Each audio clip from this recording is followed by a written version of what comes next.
The views, thoughts, and opinions expressed during this or any broadcast belong solely to our guests or our hosts. These broadcasts do not represent or reflect the views of their employers, sponsors, or affiliated organizations.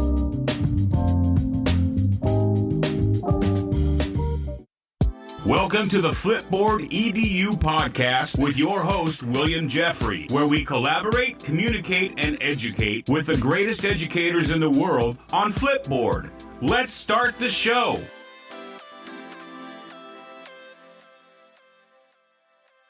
Welcome back, Flipboard family. It's your favorite coach, Jeffrey, and I have two amazing guests here today. I have Lindsay Dixon Garcia and Robert Bailey from Hapara. Welcome to the show. Thank you so much, Coach Jeffrey, for having us. Hi. Great.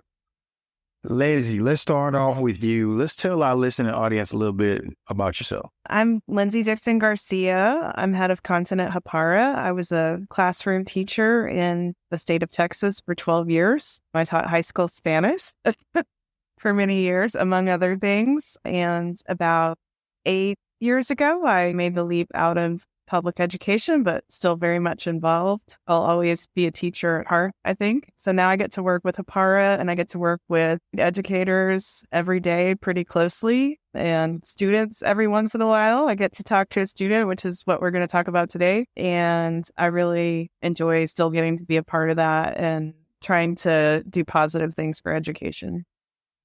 Excellent. And Robert, can you tell our listening audience a little bit about yourself?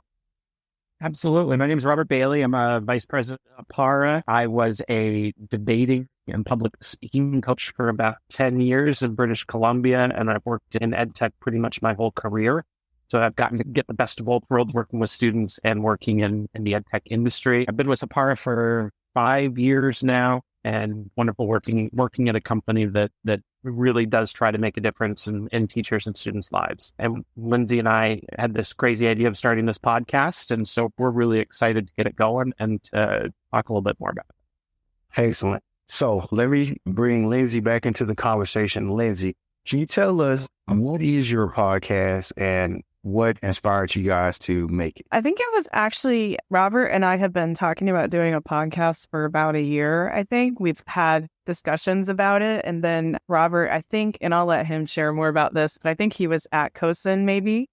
And he said, like, why are we listening to students more? We need to do something where we just listen to students and just hear what they have to say. The podcast is called Student Voice. And that's what we do. We listen to students.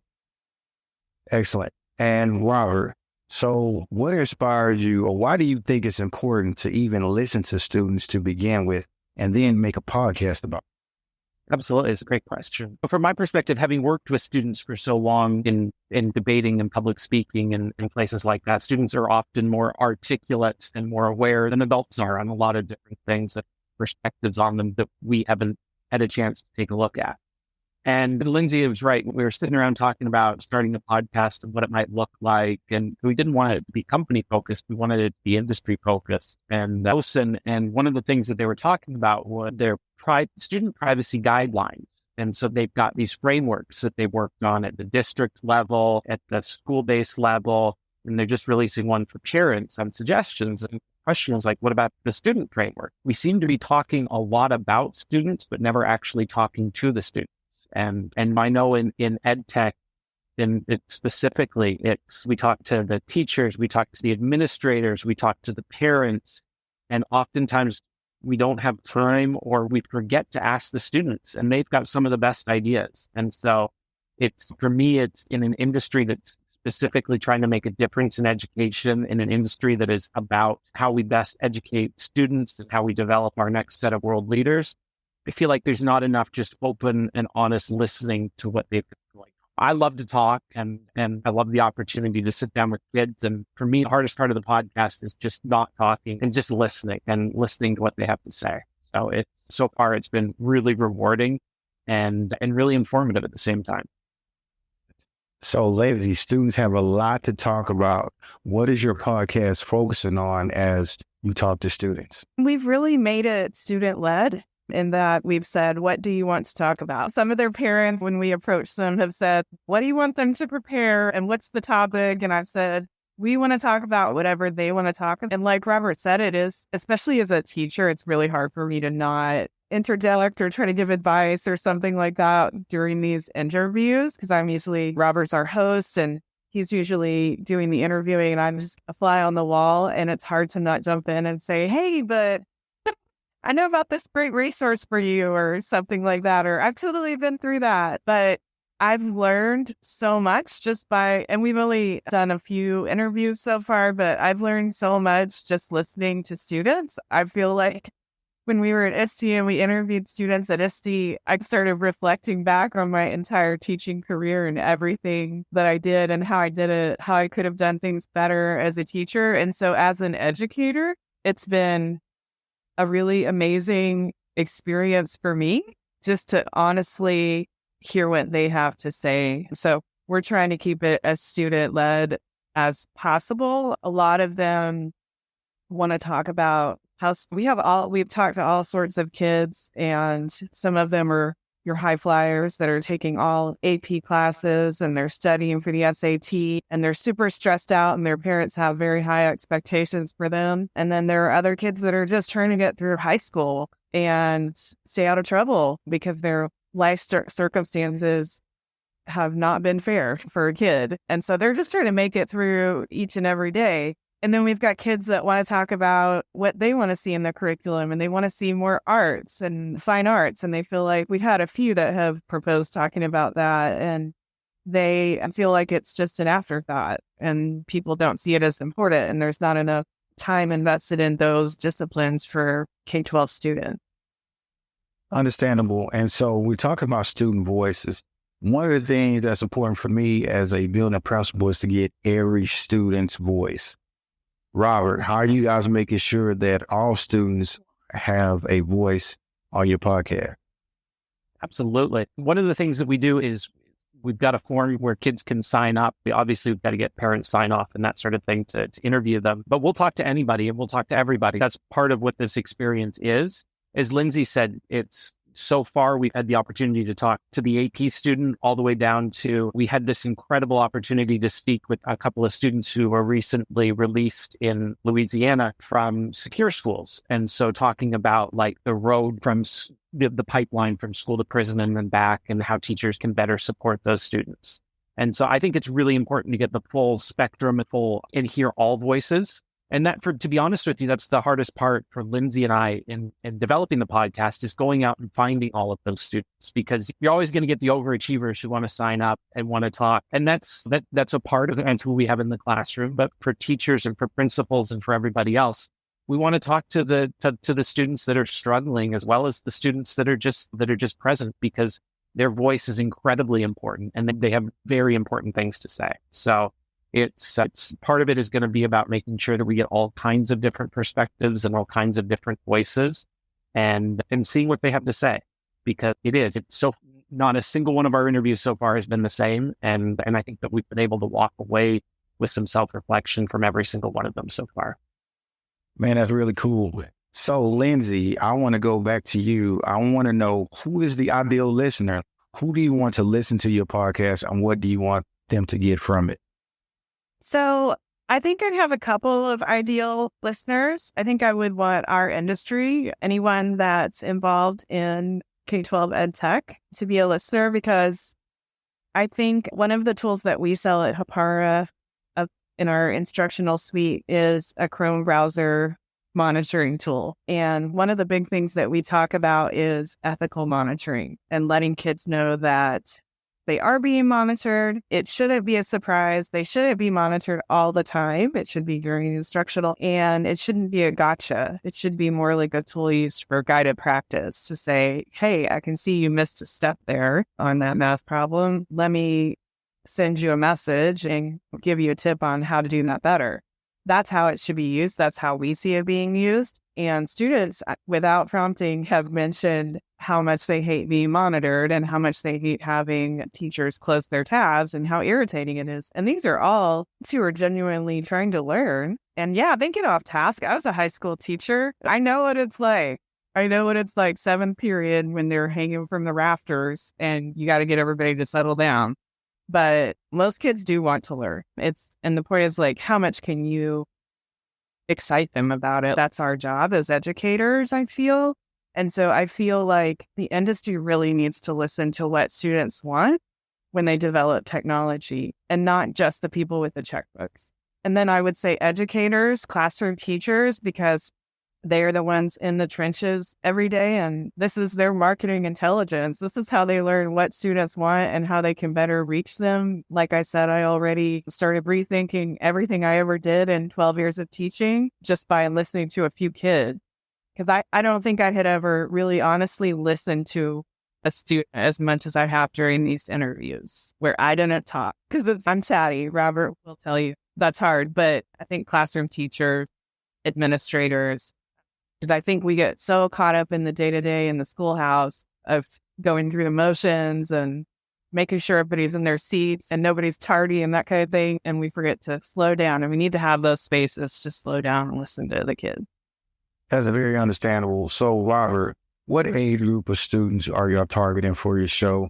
And then after that, the question is that, are you also targeting college students as well? So the students that we've been talking to so far have been, I would say, ages like 12 to 18 so far. We've been focused more on the grade 6 to 12 type middle school and up. There's a lot of precocious elementary school kids that I would love to be able to speak to because, that's where you really get the filtered truth in a lot of cases. Our focus right now is the middle school, high school, I would say. And as Lindsay said, a lot of it is you walk into it with a preconceived notion. So one of the interviews that we did was she's based, I think she was a sophomore in Ohio. And she was talking about, she's very much in the arts, dancing, wants to go to Juilliard and talking about the arts. And my preconceived notion coming into that was, I know, isn't it awful how much funding to the arts has been cut and how we're not able to have that as much in the school system. Her response kind of back to me was, she goes, I'm not saying it's about having art class. She said, it's when I sit down and I do my history, she goes, there's so much art in history. And so for me to be able to look at a ballet or a painting or something that happened during that specific time period that we're supposed to be studying, she goes, that for me is what makes it instantly interesting. And I want to go and take a look at it. And so and I immediately went, you're 100%. Like we all know that's best practice, right? And pieces like that. But as an adult, you get caught up in the roadblocks, and students don't necessarily see those. They'll find a way to be able to do what they want to be able to do if you're willing to talk to them about it. I want to talk a little bit about Hapara. What is Hapara? I'm going to go with you, Robert, and then we'll come back to Lindsay. But what is Hapara and how do schools use it? For sure. So Hapara is a classroom management solution. Our goal is to give teachers visibility into the work that students are doing and help them with the day-to-day activities of a classroom. So there's multiple components to it. We consider ourselves a full suite. So the first thing that every teacher has to do is they have to have control over their classroom. They have to have visibility into student work. So we've got an internet filter and a monitoring component to what we do, which allows teachers to send out links and orchestrate learning on students' Chromebook devices. We take a slightly different perspective on that and approach than a lot of the other tools that are out there. A lot of the other tools that focus on kind of monitoring do it much more from a surveillance standpoint. They give teachers that big screen so they can see everything that's going on. And as Lindsay will tell you, I've yet to meet a teacher who signed up to be a teacher so that they could sit behind a screen and monitor student activity. So our goal with it is through the additional tools that we have and the additional resources is to get teachers up, walking around the classroom, doing the instructional pieces that they want to do. And we consider that the ethical monitoring side of things. So for us, it's about teaching students about digital citizenship. Why is it important to stay on task? What does your digital footprint look like? And then also helping educate the educators around changing practice. Our goal is that at the end of the year, a teacher should be closing fewer tabs on students, hopefully no tabs on students, than they were at the start of the year. And so it's about evolving the behavior of both the student and the teacher, which leads to a more harmonious classroom, in our opinion. And kids don't always love it, but it was also part of the genesis for this podcast too. Is one of the things that we did over COVID is we went to students and asked them, like, the same tab keeps getting closed on you over and over again. Like, why do you keep opening up ESPN when that tab keeps getting closed on you by the teacher, or Fortnite or whatever it is?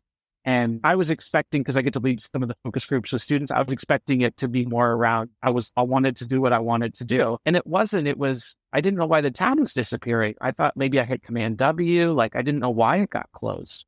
And that for us is the teachers in our company immediately went, well, there's no feedback loop there. There's nothing that says this isn't what we're supposed to be doing right now, or that looks fun, but let's focus on this. And there's no communication to the student. So we actually changed our tools to make sure that there are those feedback loops in place so that you're respecting the work that students are doing and they're understanding why you're trying to keep them on task. So that's a very small component of what we do. There's also an incredible content repository that allows for differentiated instruction for teachers and all sorts of different fun pieces. So it really is a full suite, and it's about, for us, development, bringing teachers along and bringing students along and recognizing that everybody's starting in a different place. So let's meet them where they're at, what their needs are in the classroom. Excellent. Lindsay, it sounds with the podcast and with the feedback loops that you guys are focusing more on classroom culture and not just classroom management. Am I on the right track with that? Yeah, I think so. I like that. I like that word. I hadn't thought of it that way, but I don't know. Part of our values is we all believe really strongly in what we do. This is a mission-focused company, and I really want to see that every single child gets the amazing education that they all deserve. I have children of my own, and they have amazing teachers in the public schools here in Texas that provide them, no matter their ability or where they're at, they're all getting a really great education. And I know that's not, I've taught in different kinds of districts myself, and I know that's not the case in every school, unfortunately. And so my hope is through our instructional tools that we can make it a little easier for teachers, no matter the other resources that they may have, to provide that personalized learning for students and to help them feel seen by their teachers. Because I think when you get a worksheet that's photocopied and every single student gets the same worksheet, they don't feel like their needs are being seen. So I think that's what we're really trying to do, is make sure that every student has what they need to be successful, no matter what.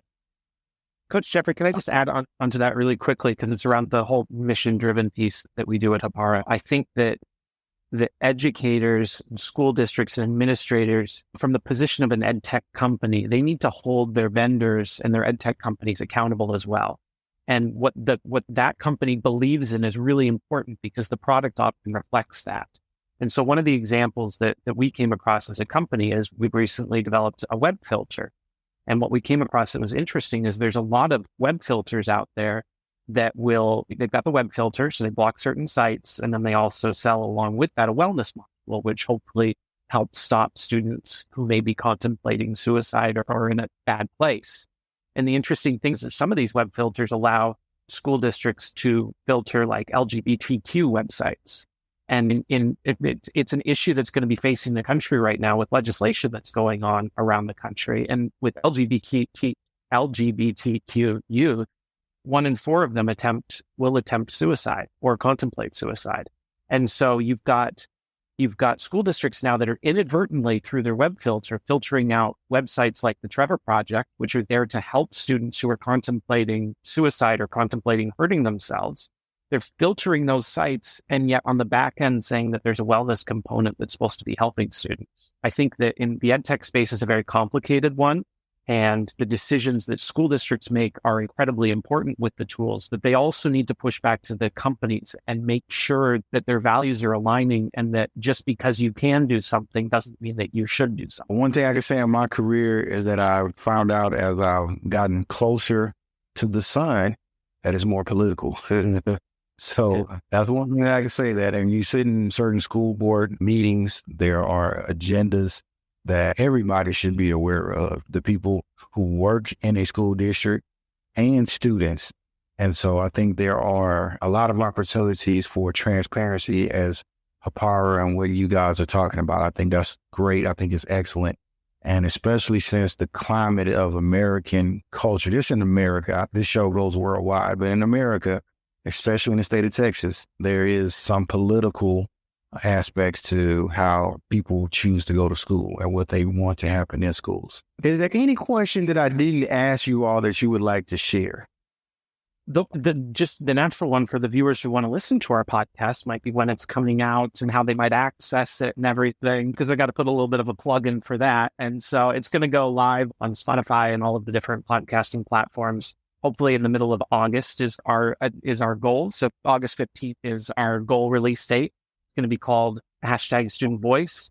And we welcome and really look forward to hopefully building an audience of listeners and having some sort of impact. It's one of those things that it's a nice passion project, because even if nobody listens to it, which hopefully isn't the case, but even if nobody does, we're walking away better people just by having the conversations with students. And so that for me, that's a win, because I think that it informs the decisions that we make and gives some of those students out there who maybe think that they're too young to make a difference or they're too young to have an opinion. They're the ones who will make a difference. They're the ones whose opinions we need to be listening to. And they're often the ones that aren't afraid, because of all the different dynamics that are going on, to voice those opinions. And so, agree or disagree with them, we need to be listening. Excellent. And I will be listening as well. We'll definitely share it in our Flipboard magazine. And I invite you all to make Flipboard magazine, because it sounds like your podcast will do really well on Flipboard as well. I know in our EDU space, we have a pretty good amount of educators who make Flipboard magazine. So I think your content will be valuable there. Lindsay, where can our listening audience find you? Our audience can probably find us. We'll have some information on our website pretty soon in the next couple of weeks on hapara.com. And that's just HAPARA.com.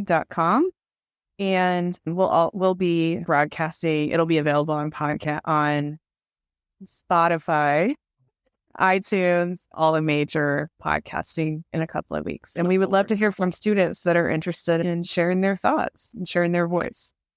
Is there any way they can reach out to you on social media? Do you have a Twitter or a Instagram handle or anything like that?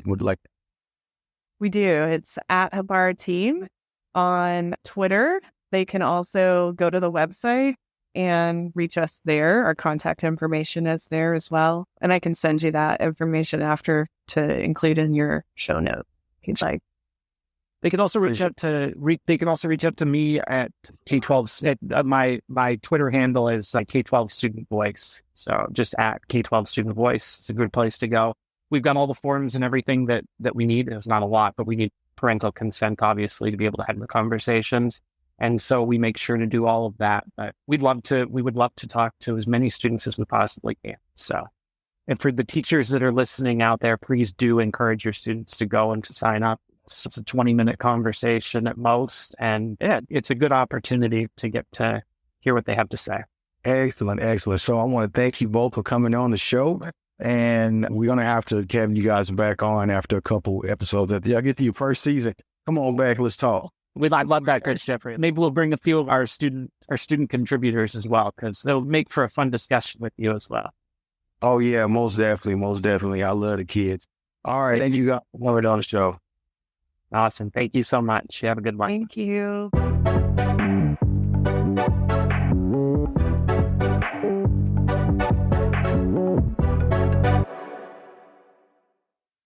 Flipboard fam, it's now time for Flip Tips. Did you know that you can add captions, images, and links to a Flipboard magazine? There are a couple of options for adding content to your magazine. You can tap the plus when you find an article in Flipboard that you want to flip into your magazine. Additionally, you can use the compose feature to add a personal touch to your magazine. You can add a caption, an image, or a URL post to your magazine. Post directly to your magazine on Android by going to your profile, select magazine or create a new one, tap the pencil icon at the top, add a caption, image, or link, then hit post. If you have an iPhone, you would go to your profile, select a magazine or create a new one, tap the pencil icon at the top right, add a caption, image, or link, then hit post. We can't forget about the web.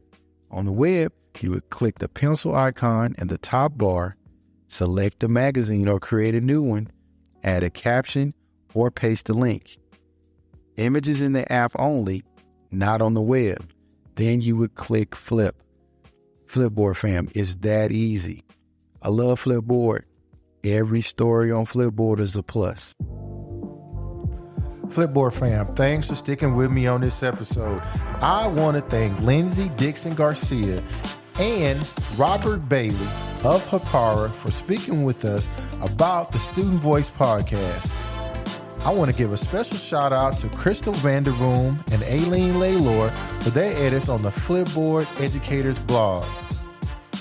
Speaking of shout outs, I want to give another shout out to All Things Marketing and Education podcast with Elena Leone, My EdTech Life podcast with Fonz Mendoza, Education Unleashed podcast with Kendra Thomas, and the Leader of Learning podcast with Dr. Dan Kranz. Don't forget to subscribe to our Flipboard EDU podcast magazine on the Flipboard platform. Hey, Flipboard also has their podcast called The Art of Curation with Mia Quadrulo. You should subscribe to that too. Our podcast is available globally and everywhere you listen to podcasts, so please share our podcast with an educator or a colleague. Until next time, family, remember, every story has a plus.